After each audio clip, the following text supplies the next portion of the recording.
కొన్ని మన కంటికి చాలా క్లీన్గా కనబడచ్చు, కానీ దాని మీద చాలా క్రిములు.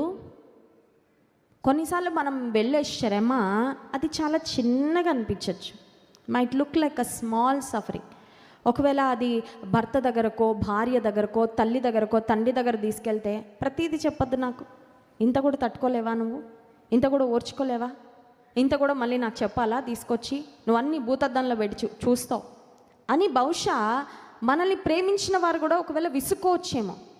ఎవరైనా మనల్ని అవమానకరంగా మాట్లాడితే అవి జ్ఞాపకం వస్తూనే ఉంటాయి, అవి లోపల గుచ్చుతూనే ఉంటాయి.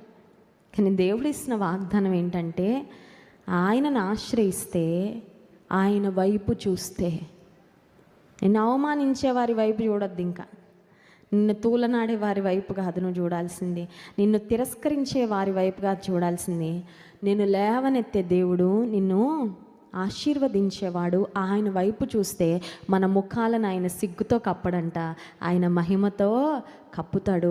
అవమానానికి ప్రతిగా రెట్టింపు ఘనతను ఈ వాగ్దానాన్ని క్లెయిమ్ చేయండి. ఒకవేళ మీ జీవితంలో అవమానకరమైన పరిస్థితులు గుండా వెళ్తున్నట్లయితే, ఒకవేళ దేవుని నమ్ముకున్నారని బంధువులు తిరస్కరిస్తున్నారేమో, దేవుని నమ్ముకున్నారని ఒకవేళ మీ బంధువులందరూ చిన్న చూపు చూస్తూ ఉన్నారేమో, మీ జీవితంలో మీరు వెళ్తున్న పరిస్థితులను బట్టి అవమానాన్ని ఎదుర్కొంటూ ఉన్నట్లయితే, God gives you double honour.